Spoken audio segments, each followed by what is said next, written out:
Humingi po tayo ng karagdagang detalye kaugnay ng bagyong Labuyo at makakausap natin ang weather forecaster ng Pag-asa na si Ginoong Fernando Cada. Magandang hapon po, sir. Yes, Maki, magandang hapon rin sa inyo. So sir, sa ngayon po, gaanong karaming ulan na ba ang naibuhos at posibleng ibuhos pa nitong bagyong Labuyo? Sa ngayon, yung ating pagtaya ay nasa 7 to 15 mm per hour. Ibig sabihin, moderate to heavy pa rin, pero dahil paalis na nga ito dito sa area ng western coast ng La Union at kung saan kaninang alauna ng hapon, ito ay nandito na sa may karagatan, posibleng mga pabugso-bugsong pag-ulan na lang ang posibleng maranasan, lalong-lalo na dito sa may bahagi ng Ilocos Region at doon po sa may ilang bahagi ng Cordillera Administrative Region. So, for those who are wondering, sir, kung hanggang kailan pa ba itong malakas na ulan, masasabi natin na hanggang hapon, hanggang mamayang gabi, parang ganun, sir?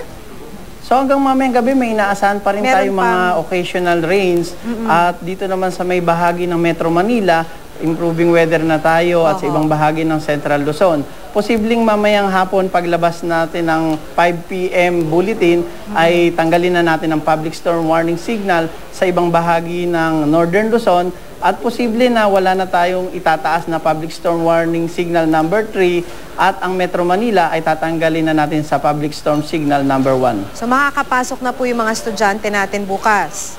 Oh, yes po, pero maliban lamang po dun sa mga lugar na kung saan kahit wala ng public storm warning signal pero may mga pagbaha pa rin at yung mga walang kuryente, desisyon na po ng mga local government unit ang pagsuspende sa mga klase. Hanggang kailan ba, sir? Hanggang kailan tayo makakaranas ng pabugso-bugso? I mean, hanggang kailan ba natin makikita na dumilat ang araw?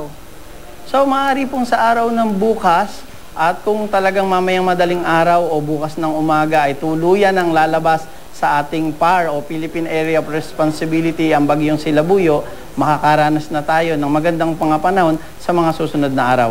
Ayun, maliban dito po, sir, may binabantayan pa ba tayong ibang weather system? Sa ngayon wala na tayong nakikita sa loob at labas ng ating Philippine Area of Responsibility na anumang namumong sama ng panahon.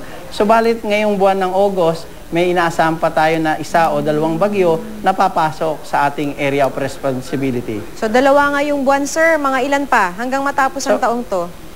So mga inaasahan natin, ang peak talaga ng bagyo ay ngayong August at September. Sa September, meron pa tayong inaasahan mga 3 hanggang 4 at pagsapit naman ng October, November, December, mga 1, 2. So maaaring nasa pa tayo, mga 8 hanggang 9 bagyo na papasok sa ating Area of Responsibility.